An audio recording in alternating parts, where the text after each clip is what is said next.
Welcome to the Shaman Stories podcast. Today with me, I have Nessie Harris. Nessie, why don't you go ahead and introduce yourself and tell everybody what you do?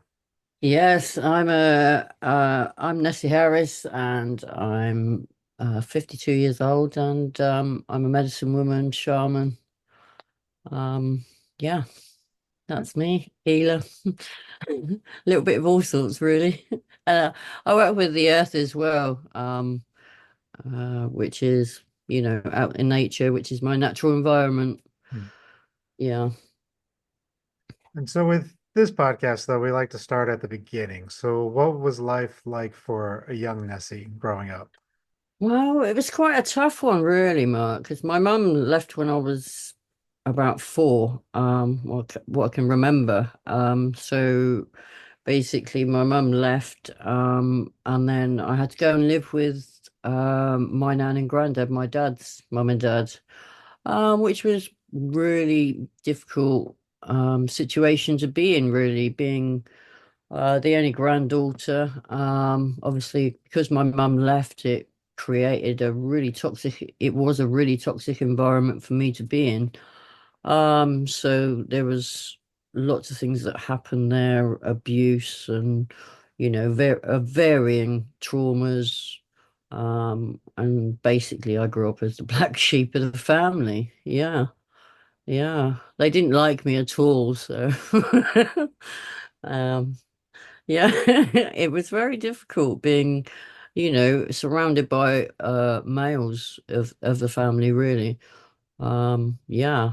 And I guess that was the generation environment as well. You know, I was scrutinized all the time and spoken over, and yeah, it was a lot growing up because obviously with my mum leaving, it left an abandonment wound. So to go to somewhere and they tried to, basically they were always lying to me, not telling me the truth, and you know for a young me, it was terrifying, really, not knowing, whether your mum's where she is or what she's doing or whether she's coming back, and stuff like that. That hit hard. And on the occasion that she would phone, they would sort of lie to me and say, that it was someone else on the phone. And but I think, there were times where it was refused access. So I think my mum gave up then. You know. So for me, then it kind of, I've, for me growing up as a child, I kind of left my inner child and grew up very quickly in that environment. Um, yeah, it was a very male-dominated environment. Um, and obviously no emotional support there. Obviously with elder Nan, and my granddad, that was very abusive to me. So you know, it made it really difficult, being one of the most hated in the family and not knowing why. So yeah, it was very toxic, very, very toxic environment, and then obviously I had to start a new school, and it was all very daunting and traumatic. And that was, basically the junior school that I had to start. And, I didn't like it. I didn't know why I was there. It was, so much of my childhood growing up was a very confusing time, for anyone. I mean, I used to grow up thinking that basically my parents weren't my parents because no one could treat you, as a human being being treated like that. I thought that, the aliens were going to come in and pick me back up. Seriously, because no one should, deserves to live a life like that. It was early 80s, for me.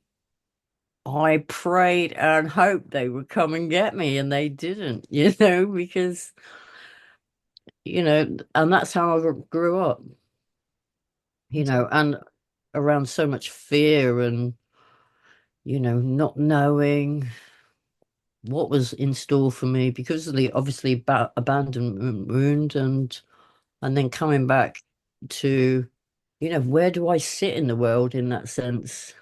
So I kind of carried that through quite a bit, because it was a very confusing and traumatic time. Yeah. And then obviously teenage years, it was so confusing. Yeah.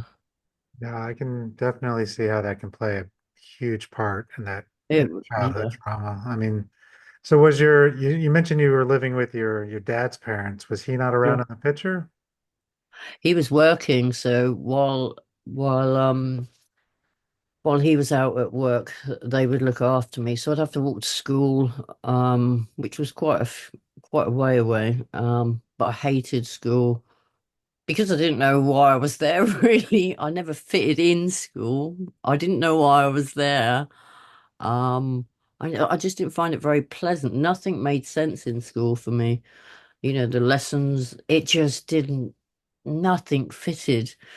I was just so different to everyone else, I guess. And because of what was going on at home, um, that made it even worse. I felt even more segregated from, people. I looked around and everyone had their like mum and dad. I wasn't supported in the sense that, they weren't taking interest in me. Um, like homework and stuff, they just weren't interested in, assisting me with that. So I didn't feel supported very much at all in that sense. So it made it very difficult to focus and do the work. And it was a very confusing time for sure. Yeah. And did you ever get closure with your mom? Like, it sounded like she was trying to reach out. So, I mean, did you ever get to that point where you could talk to her? Well, funny you should say that, Mark. I did actually meet her in my teenage years, from school. So I met up. I asked a few, some school friends to come with me to meet her. Um, and I didn't really get closure, but I was able to reconnect, but not on any deep level. Um, so I kind of challenged that quite a bit. And she was very narcissistic, so she wasn't taking accountability. She was just swaying it back to my dad in the way he behaved. She said he was abusive, that's why he left. And kind of um so the relationship with us, because I wanted to know more, she was very reluctant and would just, act up and, deflect it or, and I just didn't understand her behavior at the time. So then I kind of like, we'd have a little quarrel and it would just be like, do you know what? You're creating so much stress in my life. I'm better off without it. So that's been a sort of quite a theme for me. Um, so I kept, reconnecting with her, and then we'd fall out, and it was just a theme for me going through. So I no longer talk to her now because from a, it's stressful, and for the things that I want to say to her, she's not really very communicative with that. Mhm. You know, I get it. It was hard then, but I just need a bit more information, and she's not very willing. So, and she acts up on things. So I found it very difficult to communicate with her, um, on any level, apart from the superficial. Well, I'm a bit more deeper than that, Mark, and I want to know truth. And, I've always been guided towards the truth because I've been lied over all my life. Um, and I want to actually express my emotion and say how that made me feel or how I'm feeling, you know. But she wasn't interested in that, and I'm not very superficial in my relationships like that. I feel so much that I need to express that as well, you know, fully without conditions, and she's very conditional. So she was able to express how abusive my dad was to her, but you know. So it kind of sideswiped everything that happened, and she went off with the shopkeeper when I was young. So, but she joined another family. So, and then my dad was like, "Well, she's just, she's gone off and got another family," and it was like. right? Um, so yeah, so many questions then, and not so much now because I kind of make peace with that and I've moved on. Um, I am a mum now. Um, and it's kind of set the precedent really because it was something that my mum wasn't to me. So it's very difficult not having a child and not having, you know, that maternal feeling. I never had that either. So it was very difficult to be in that position and not have that maternal feeling. But you just have to go off with your intuition. For me, and that's how I brought my son up. But yeah, it was very difficult in that sense because I didn't have anyone, no females in that sense to show me anything. Yeah, and it Yeah, sounds like your mom was still stuck in her own trauma too, having a hard time getting out of it and even acknowledging her part to play, because we all have our parts. that's right. So it can be hard for people to take that responsibility for their own actions, regardless what happened to them, That's right. coming to terms with that. So I mean, it can be difficult, especially when we start our own growth and our own healing, but those around us don't want to do the same. Front it. Yeah. And Exactly. sometimes, I mean, it sounds harsh, but sometimes you have to cut them loose and hope that they come back to you because Yeah, that's the best you can do. You can't let them bog you down. And that's sounds like that's what you did of I need to move forward with my path. I need to work on myself. that's right. You became a mother. You're working on your own way of being a mother, learning from her mistakes so that you can hopefully be better. And I That's think right. that's the best we can do as parents in general. Yeah. And that's what I done because she, wasn't a mum to me or a model or anything like that. I just didn't know how to do it. So it's like, and there's no manual with children, is there? So it was just like I was already in an abusive relationship myself at the time. So I found that really difficult. Um, but then I also saw the pattern between my mum being very narcissistic, my dad being abusive, and then I ended up with a relationship that, in fact, all my relationships, Mark, have been like that, you know. And I am a curse breaker, it's a generational thing. So I stopped the abuse, the sexual abuse that was happening to me as a child. I stopped that. My mum being the way she was, you know, I knew that I was better than the way I was being treated. I couldn't work out how I wasn't, it just brings up more questions. What have I done? Do you know what I mean? Oh yeah. Have I done this right, that right?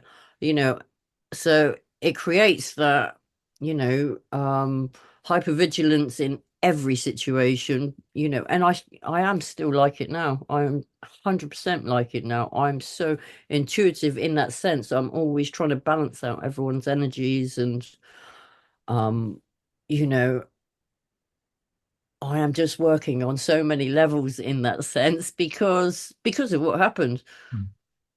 Mm. So I am quite good and with a broad range of people from that. Um, but yeah, yeah, it has made me totally receptive in that sense. And so, what brought you into the path you are now? Because you mentioned you're a medicine woman. Yeah, You're in England.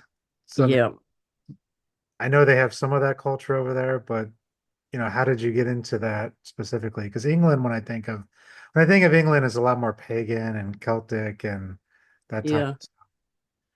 So I've always had, as a child, I've always been connected to spirit. Okay, so when I was growing up, I used to get visited by spirit ghosts, um, from a young age. Um, I think that also did it help? Didn't it help? It was just one of those things that happened. But obviously, when I was trying to tell my carers, what was going on. They were just like, no, you're making it up. No, you're making it up, which confused everything about me. So I was, from a little bit of confusion to a whole load of confusion and not knowing where I'm going, what am I doing, or even who am I. For me, it just created a whole load of um patterns that I didn't understand really. And the people that were there for me were basically spirit, but because I was spoken over and told that I was making it up and all stuff like that, I found it very difficult to balance anything like that out. And I've always been interested, I've had this all my life. It's not something that it's just that I was told that it wasn't going on, so it took me a long time to come to terms with it. I think growing up through the years, I've always felt stuff, been to houses that are haunted. Um, but because I've been spoken over and told it was your imagination, you're lying, you're this, you're that, from that journey, it's like, well, what is it then? Really, what is it? I think I was around about 9 when I first started smoking tobacco because of the trauma Mm. that I experienced. So I know why I started it. And then obviously through my teenage years, I started smoking pot, started drinking a little bit, and then um, you know, class A's. Um, through my teenage years, and that went on and on, throughout up until last year. But that's all trauma related. But it's also connected to the spirit because obviously it wasn't until I started looking inward towards my trauma and everything's happening for me instead of to me that everything started making sense. All the patterns in my life, the relationships that I've had. And obviously because I was like an unloved person, um, what I tended to do was pour all my love into everyone else to make them fulfill their purpose, um, so that they wouldn't feel the way I did. Wrongly, I know. But but that's what I done. That is really what I've done. Um, With those spirits you saw as a child, looking back, do you think they were more your spirit guides, or were you actually just seeing ghosts of people who might have died in the building or in the area? A bit of both, Mark. Mm. Yeah, yeah, Jeremy. Yeah, definitely a bit of both. But because of all the different places that I went to and stuff, I was just called a liar, all the time. They didn't believe me, so it was very difficult to make sense out of myself, not only growing up, but as an adult, it was just like, this is happening and they're not understanding. It's like I do live in a different world from everyone else. I really do. For me, the spirit world is my, when I speak of it, it's like home that I've never had in that sense. So that's my baseline. I'm quite happy just to sit and work with spirit. Um, because of that. Definitely because of that. But it has been very difficult to make sense out of my own life because of it. Mm. And then it's your belief systems and everything. Everyone speaks over you as a child. You're this, you're that, and you grow up, and then eventually, and then you're like, "Wow, I don't even believe that. That doesn't even sit right. Where did I get that from?" That's kind of where I'm at right now. Okay. You know, that's not right. Where did that come from? Um, And what made you start looking at your patterns? So it sounds like you've been going down this long journey, and then Was there a specific key moment in your life where you're like, I really need to do something different. I need to fix this. I need to Yeah, address it's this. like about when I done my vision quest, I think it was 3 years ago, 4 years ago, and I ended up in hospital. So I only done 2 days. Um, I ended up in hospital from that with a kidney infection, a really bad kidney infection. And then um, it was very difficult to get back, get myself back to, um, recovery from that. Then I ended up with COVID while I was in hospital. So, um, and then it just, while sitting there, I guess, for long periods, it was just like, what am I doing with my life? So it got me questioning everything. I mean, I've questioned patterns and stuff before, but nothing like this. I think the trigger was the vision quest. Um, just being sat in the woods for that time was just, I was at home there, so it gave me that, there was no one around me. It was just me and spirit. And for me, that gave me a baseline to work off then, even though I was really poorly, it gave me that I really needed. And then I started looking at all the relationships, the family dynamics, and all the traumas and all, how they correlated and interrelated, because a lot of my friendships have been very karmic. Um, a lot of my relationships have been very narcissistic and abusive, and it's all goes back to, where I come from and, what was the point of, uh, because there was times, obviously, as a kid that I just wanted to escape from and I really couldn't.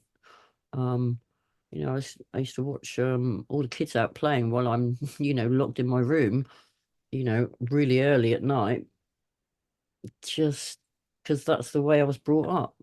Um, but there was times, Jeremy, that I just didn't want to be there, you know. So that kind of, upon reflecting through the vision quest and stuff, it was like I wanted more for myself, and I deserved more for myself. And it wasn't until the last relationship that broke up last year, or I left, that that was another karmic relationship. And it was just like, no, this is it. This is not going to happen ever again. Never, ever again. I prayed so hard to have a window of opportunity to get out of there, because it was probably the worst relationship that I've had, from me physically, mentally, and emotionally. Um, I nearly lost my mind.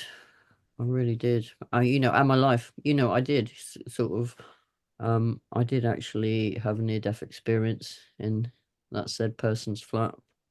Um, yeah, and spirit brought me back from that. Um, so I'm quite blessed to be here, really. It's a bit of a miracle. I don't look like what I've been through.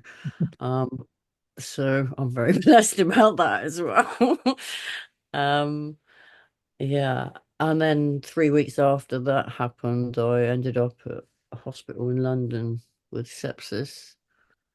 And then about 4 months after that, I ended up in a car accident where a lorry rammed me from behind. Um, so yeah, it was like spirits going, get out, but I couldn't see it at the time. Hmm.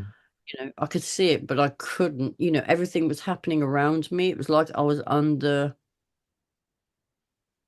um, it was like I was under some sort of, magic, whatever you want to call it. I was under some sort of, uh, Like a programming almost. yeah, honestly, Jeremy, it was horrendous.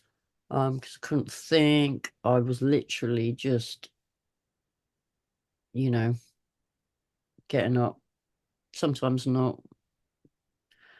Um, but I wasn't even feeding myself in that sense either. Um, but then So I what made you decide to do the Vision Quest? Was the Vision Quest after all of that, the life near-death no, it was experience, or before? before. So what made me do the Vision Quest? I've always wanted to do a Vision Quest. And always I always had the vision of me doing the Vision Quest. It was just a matter of getting the right at the right time. And, I think growing up and stuff, I was way too young. From about 16, no, 17, to 30, I was running a motorbike shop with my ex-partner. Um, so it was totally different dynamic then. So I wasn't, um, again, in that relationship, I was told what to do, when to do it, how to behave or how, what was okay there. And so I wasn't able to be myself. And I didn't really know myself until a few years ago. You know, I am kind of becoming in that. Do you know what I mean? I've been doing so much work on those patterns and stuff and recognizing and releasing and fire ceremony and that it takes time, doesn't it? It does take time. And It I'm is. still, finding things out about myself and what I like and what I dislike, what I actually really dislike and what I like and what I love. What I love is nature and crystals and shaman work and healing and it starts with myself. So, that's why I'm here, is because I want to help other people as well. I don't want them to suffer like the way I've suffered. Hmm. You know, I want them to realize their worth without them suffering. Definitely. And I just want to go back just a little bit to the Vision Quest part. So what was your preparation for? What did you do for it? I'm just curious how the process of it. Well, it was a very busy time for me, Jeremy. Basically, the Vision Quest was all set up by Native Americans that came over from Canada. Um, but we were a bit short on people to prepare the space for it, so I done quite a lot of the preparation and everything as well, and I helped make the sweat lodge. Um, so my preparation was totally in the land at that time. To be fair, I had to make prayer ties obviously and do all that. But my focus was with the land at that time, definitely 100%. And having that co-creating with the land and being in ceremony with the land, that for me was, you know, I just gave, got to the vision quest. It was like, so, I understand now, all that energy going in was, a deterrent because what I should have done was taken time for myself, Hmm. to prepare a bit more. So I do get why all that happened. Um, but Yeah. it's not until you going through it that, but I had nothing left. By the time I hit the Vision Quest, I was just, there was nothing left in the tank. Now, when you first started it, so you said about 2 days in, then you went to the hospital. Were you getting insights before then? Were you starting to see things? Because it sounds like basically you were doing all this work, your life's going in this direction. Spirit said, all right, you just need to stop and you need to reflect and you need to relax because then you went to the hospital and then you had COVID Yeah, and you had the near-death experience. Then you had yeah, the, it's like it was just telling you stop, reflect, yeah, think, yeah, yeah, reassess. yeah.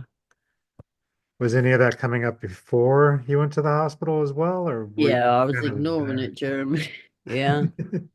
I was ignoring it because I had the land to go to. So the land, for me, it was like reciprocated.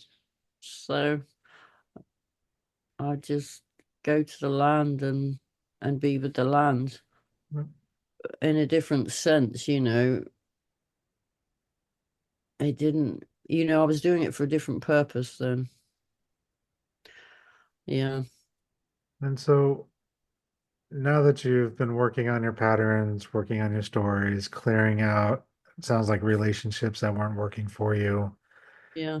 What's your next step? Like, what is the next step you're trying to work towards or work on? Are you looking to try different modalities, to try different forms of healing? Are you mainly just focus on, it sounds like drumming and fire ceremonies? Do you have a next step, I guess is the right way to say it. Yeah, I'm just gonna continue to do my self-healing. Mhm. Alongside, I want to get a book written, and possibly a film as well on my life. Um, yeah, definitely. That is in the foreseeable future. Definitely, I want to do that. Um, because I have all those experiences. I've journaled quite a lot as well, so that's really helped move energy. Yeah. Um, yeah, and along with the fire ceremony, it's been a really powerful experience, and that has been a shift. And I think the more you do, the more you get out of it. But you have to put yourself first, don't you? So Mhm. uh, that's what this period's been about: is putting myself first. More so now than at any other time. And it's realizing your self-worth and everything, because if you don't put it in, you don't get it out, do you? Yeah, Uh, people often forget that part. It's yeah, we always want to focus on helping everybody else, but in reality, that saying healer, heal thyself. You have to start that's with right. yourself first. Yeah, You can't get on the airplane and the air mask is dropping down and you're taking care of everybody else. You got to take care of yourself first and then help others. exactly. And we've been taught that that can be selfish, but in reality, it's more helpful to everybody. It's a hard thing to process, and it sounds like you understand that, which is a good thing. Yeah, I definitely do understand that. But I found it very, really difficult. And I think that was the one of the changes, Jeremy, is the fact that I was still doing the same things, giving myself away to people. So it wasn't until I put my own gas mask on first that, and committed to yourself. When I committed to myself, my whole world changed in that sense, Mhm. because I committed to myself, you know, and I found it really difficult to analyze myself to begin with, because it was scary because I had to look inward. Yep. And my whole functioning has always been about outward, like, let's make them feel better instead of, so yeah, I think that was the turning point for me. It was the turning inward, and I've learned a lot very quickly in that sense. A lot very quickly. Um, yes. With the fire ceremony, can you explain what you do, how you do it? Maybe somebody else will find some benefit from it as well.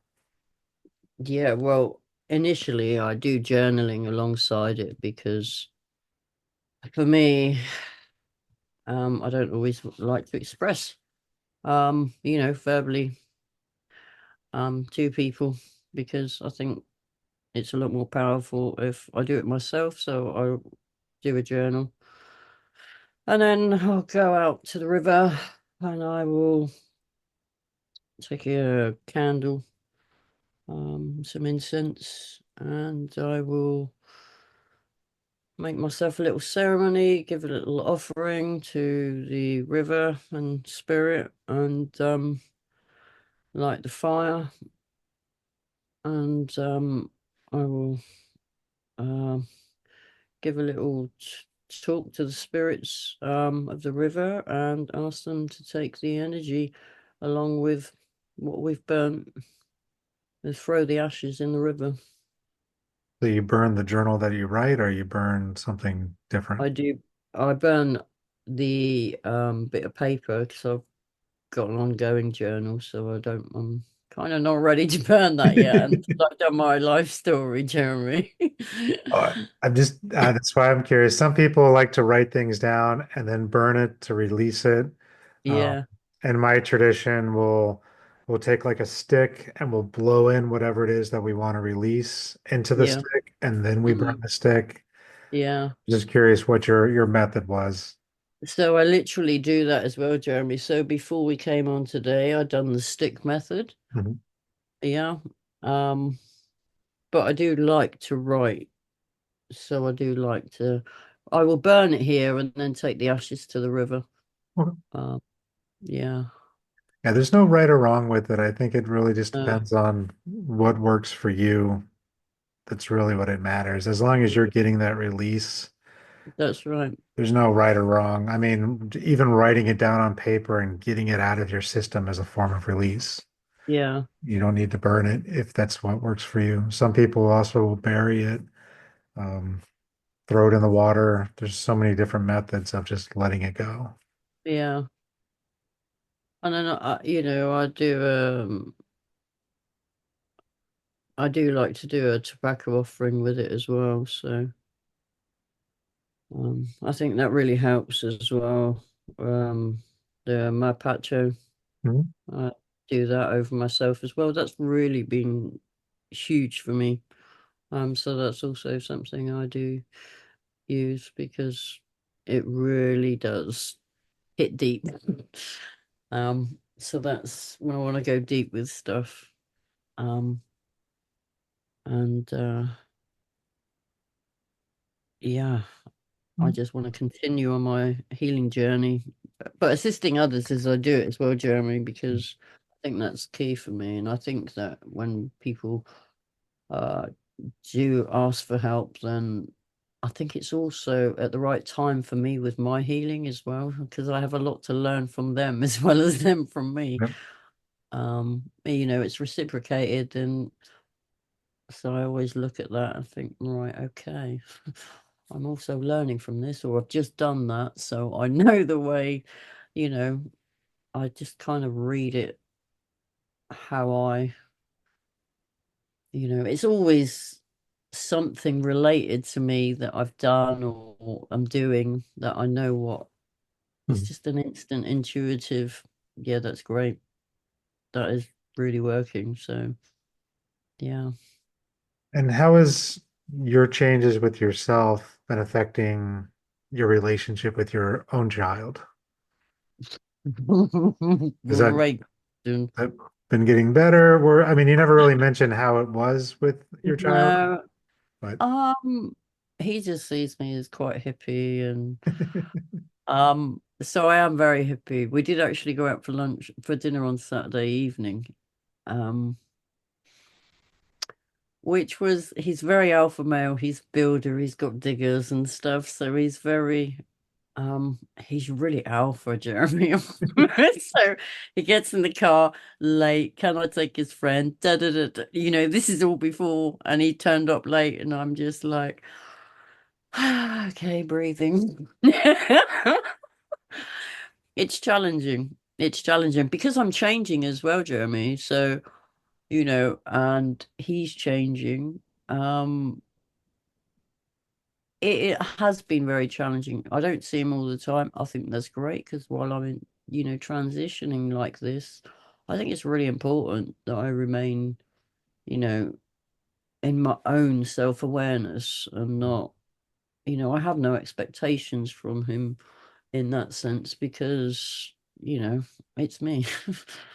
Um, and that's kind of the way I like to keep it. But yeah, it is challenging because he keeps seeing me on so many different levels. I'm still that hippie tree hugging mum, you know. And he is seeing the differences, and that's really positive. Okay.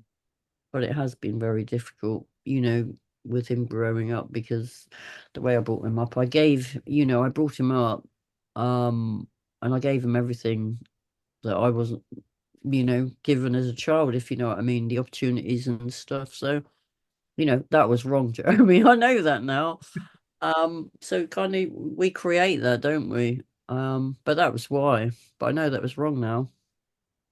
But, you know, he's got his own business and he's doing very well for himself. So, um, and he's quite a hard worker as well. So, I mean, it doesn't sound like you were that wrong with the way you did that.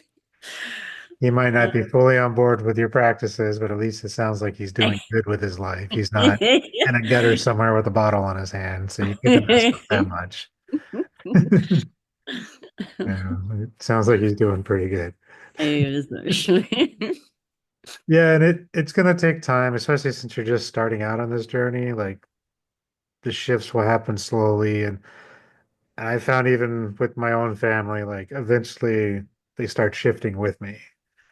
Yeah. It just takes time, and it And that's why I'm just taking a step back a little yeah. bit, Jeremy, just so I can evolve myself and know my own self and worth and where I sit within the world as such. Yeah. So So I guess since you're just starting out, and others might be listening to this today who maybe have gone through the same thing as you or going through it now, what advice would you give them? What would you tell them to to maybe work on or look at or what advice? I'd say you're more than the way you're being treated ever. You have to, accept that you're more. For me, when I was growing up, I knew I was more. I was visited by spirit constantly, so I knew there was more to life than the way I was being treated. Um, but it's the work you do on yourself. Don't be afraid. Just don't be afraid, to stand up for yourself, and get out of those relationships that, you have to recognize your own part you play in life. Um, but awareness is definitely key, Jeremy, for sure. Um, and something's not going to feel right. It's just going to be off all the time. And that's when you know that you need to act. No one should be, locked in a room or abused or, all these things that are going on. You know, you have to know the difference between right and wrong. That is the ultimate key, and you don't repeat the patterns that happen to you, Hmm. you know, you are worth more than that. I think that's sound advice for just about anybody, for sure. With that, if any of them wanted to actually reach out to you and perhaps get some insight, would you be open to that? Yeah. Okay. I'll make sure people can find you on Facebook or if you have an Yeah. email address that they can reach out to So, you, yeah, please do, Jeremy. Yeah, I'm happy for that. Okay. Yeah. And then before we wrap up, is there anything else you wanted to bring up? Any other insights maybe you had while we were talking that you wanted to share with everyone? No, but feel free to reach out for anyone because I understand. I get it. I lived it. I Yeah. survived. I not only survived it, I'm thriving now, you know, and know that better days are coming. So I guess with that, let me back up a little bit because you mentioned sometimes you'll work with people. When you work with them, is there something specific you do with them? Do you just do like journey exercises? Are you doing some sort of energy work? Are you just Yeah, talk I do therapy? energy healing, shamanic healing mainly, Jeremy, but so I work on so many different levels in that sense. So, it's going to be a habit they do, that keeps them stuck. It's going to be, like, it's how we work. It's the poison. What's your poison, isn't it? Always what's your poison? What do you speak? A lot of people speak too much. Okay, when I say something, they say, oh, there's something going on around them. So I'll know that something's going on around them. And then I say, oh, it might be this. And it's like, no, it's not, but keep talking anyway. And then I'll just get like codes coming in and I'll know because it's not what they say, it's what they don't say that we pick up on, right? So that's the way I work. So they don't have to actually say very much. Mm. Uh, But the more they talk, the more that I get coming through, if you know what I mean. Um, so for me, it comes in multidimensionally. It's going to be a habit, what they eat, what they drink. It's all related to that, all of it. Yeah. Yeah, it's amazing how every little aspect can influence everything else that we go through, from the food we eat to the even the water we're drinking. If you're living in a city, God knows what's in half of that water just because of the way the filtration systems don't pick up on stuff. I know. They're always finding chemicals and prescription drugs because people just dump things in the toilets. Yeah, it's It's crazy, isn't it? cool. So yeah, that's about it. I appreciate your time today. It's and I hope your journey continues on the way you're going. It sounds like Thank you so much, you're in the right Jeremy. spot for it and you're moving forward really good. Thank you. Thanks, Jeremy. And that's a good reminder too. I've had some people on who have been on this journey for 20 years. Some people been on it 5 years. Yourself, you're just starting it, and that's okay. There's no right way to do it. As long as we all start this journey and we start working on ourselves, I think that's the most important thing. Yeah, it is. I think that was the turning point, just starting to work on myself instead of doing it for other people, making, showing them their self-worth. It was doomed to fail, wasn't it? Because I was just leaving myself with nothing. Um, Energetically, emotionally, everything, so I get it. I put my hand up and go, I get it. Yeah, it's always easy to see the flaws in others, but it's really hard to see it in I yourself. And you know. realize that you need to do your own work. And I mean, even myself, I'm still running into things like, okay, I guess I need to work on that. Yeah. And that's okay, isn't it, Jeremy? Yeah. And it's beautiful as well at the same time. It really is. I do love that. Nice. Yeah. Yeah. Again, it was great talking to you today. I really do appreciate it. I'll put your Facebook and shoot me your email if you want people to email you, and then I'll Yeah, put yeah, the yeah, notes that's too. fine. And then yeah, if Brilliant. anyone listening is going through something similar and you feel connected with Nessie and what she's gone through, I mean, reach out and Yeah, feel maybe she free. can help you figure out a path forward. I mean, Yeah, that's the important thing. that's it. All right. Appreciate Thank that, you. Jeremy. Thank you very much.